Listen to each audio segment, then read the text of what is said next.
Hello and welcome to Mr. Randy's Wine and Spirits. I cannot tell you what just happened, but if you're new to the channel, hello, welcome. Come on in. I'm sorry you missed on it, but all my returning viewers know, you know something happened. Oh my lord. So today, what are we doing? Today we're doing the final pour episode of the Ardnahoe Islay Single Malt Scotch Bholsa. Yeah, buddy. Yeah, buddy. Look at that. 50% alcohol by volume. Oh boy, oh boy, oh boy. So it is matured predominantly in Oloroso sherry cask. You know, that's sweet talking, Mr. Randy. Okay, let's take a look at the backside. I know, I'm sorry. That's not my fault. Red fruits, walnuts. Oh, I'm allergic to walnuts. But orange zest and peat smoke on the nose. Raisins, dates. Oh, that's one I gotta remember. Dates. Ripe plums. You know, I always like to hit that ripe plums. There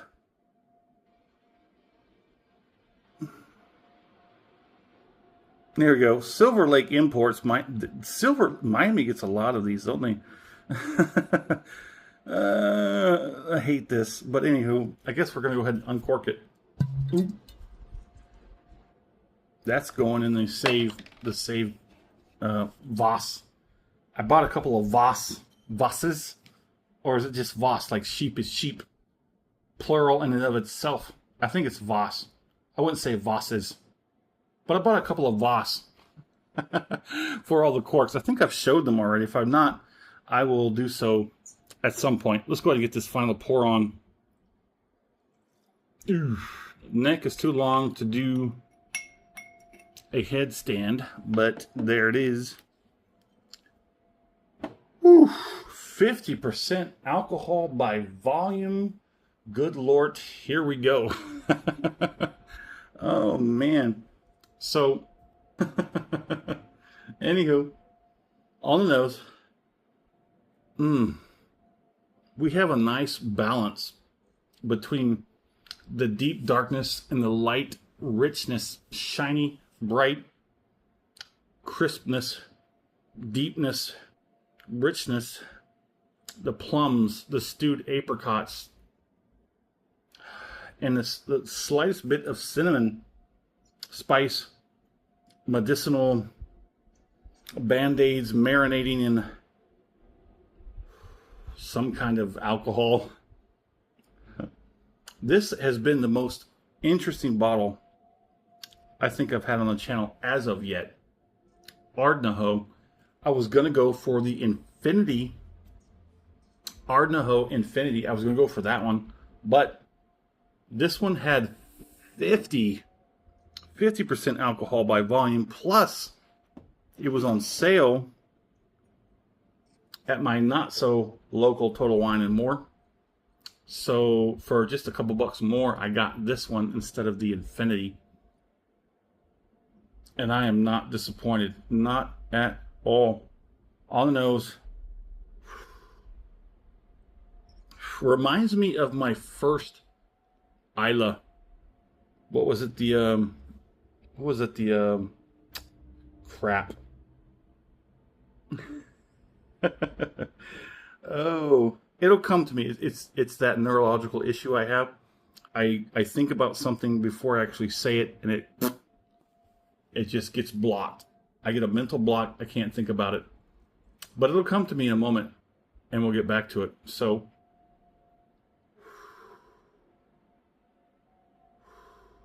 that is nice.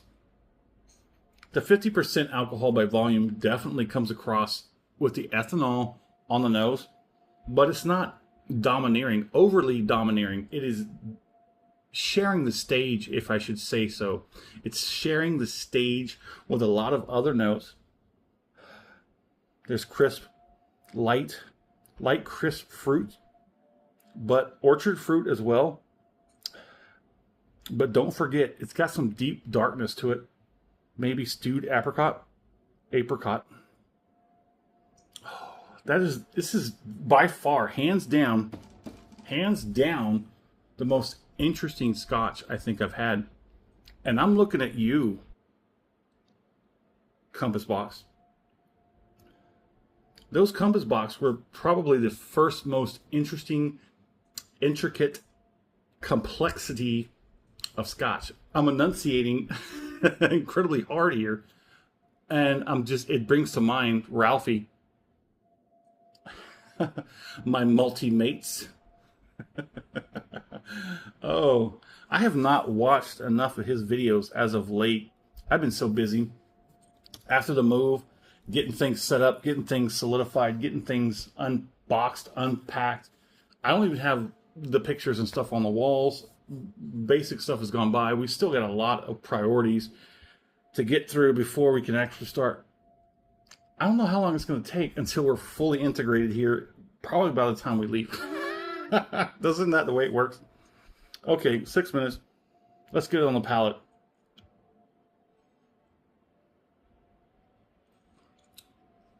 Ooh-wee. Yes. Oh, my Lord. There's smoke. There's peat. There's spice. There's sweetness. There's a light crispness. But there's also that dark, ripened red fruit. This is the most complex whiskey I think I've had. I've had some spectacular ones. But I think this is going to take the crown as far as the most complex. There's so much in this. I do believe I did call at some point say this was chaos in a bottle. Now it's relaxed. Now, of course, it's the final pour. But hey, there we go. So let's back up a step, shall we? Mr. Randy does a 3-part series to each review. Part 1, off the rip, get it home, crack it open. Have my first pour, share my first impressions with you because that's what we do. Part 2, full review time. We drink it down halfway-ish. Sometimes, you know, if it's that good, it might go a little lower by a pour or two. We cork it, put it back on the shelf, let it sit for a week and a half, 2 weeks. There's a schedule. Sometimes a bottle is ahead of schedule. Sometimes a bottle is way behind. But it is what it is. I go online, try and find as much as I can. Sometimes come back with next to nothing. But we're going to talk about something. And then I'm going to score it. Continue to drink it because part 3, where we are at today, the final pour episode, thusly named, we have the final pour, compare it to the first pour off the rip and everything in between.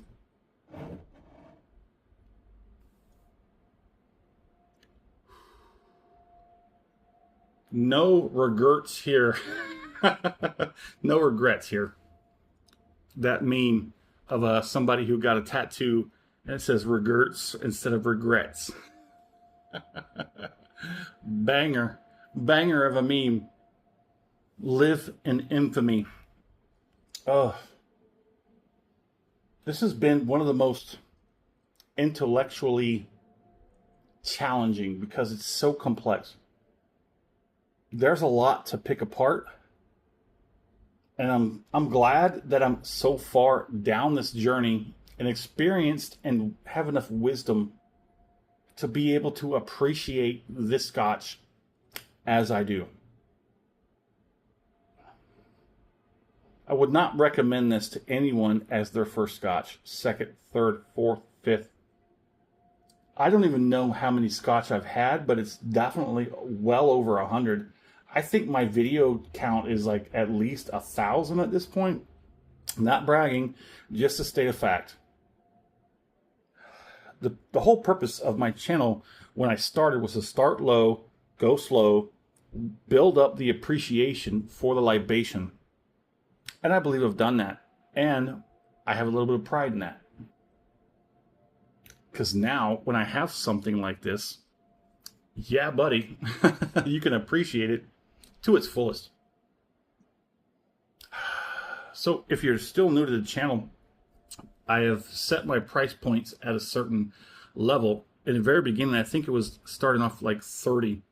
I wouldn't buy any bottle over 30. Then I raised it to 50. Then I raised it to like 70, I think. Then I went to 70 to 80 because there's a lot of bottles between 60 and 80. I decided to break it up into 2 parts. Now my price point ceiling is set at $100. I still, at the very core, have a hard time believing any bottle should cost more than $100, no matter what it is. Yeah. There's a few others in my list, my library, that were well over. Looking at you, Oban. The Oban 16, right? Or was it 18? 16? 18, I think it was, I don't know, 16? Yeah. That was a damn good bottle. And it normally would have cost me like probably $120 out the door if it was not on sale. Let's go ahead and, I don't know if I actually gave you a looky-loo at the glass. Yeah, you that know me, you know where we're at.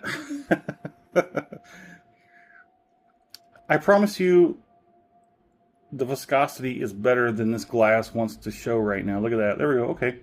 That's fair. It's got good viscosity, transfers well on the palate. It's got a pretty good nose. Not the best Scotch that I've had, but it's in the running. It's like in the top 3, for sure. Top 3. Let's go ahead and do this finish. Oh, it's good.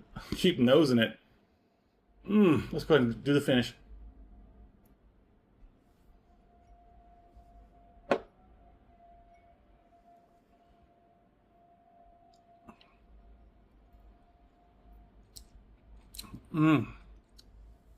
Oh my Lord.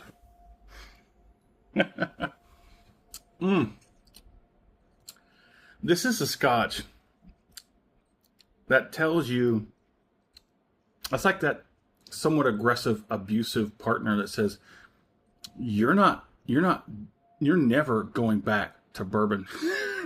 You're not. You're mine. You belong to me now. I submit. I can't help it. I have such a hard time finding good bourbons. I find a good one every now and then, but it's everything you have to go through to get there. I've gone through more Scotch than anything else, and all my Advent viewers know that. I'm a Scotch man for sure, through and through. But every now and then, you got to have a little something different to come back and appreciate Scotch. And I choose bourbon. Irish has fallen to like the third spot. Japanese whiskey, I'm working on that one. But on the finish, I do a Kentucky chew. I gently roll it from side to side, back and forth. I do not swish it around like mouthwash. I cover every little iota, every nook and cranny. I'm getting plenty of gums under the lips. Cheeks have tapped out. There's a lot. 50%. There's a lot of intensity. The tongue tapped out way long ago. I'm getting some action on the roof of the mouth, which is not normal. Let's see. The most intense part is going to be the gums, the top lip gums. Then we're going to do the cheeks.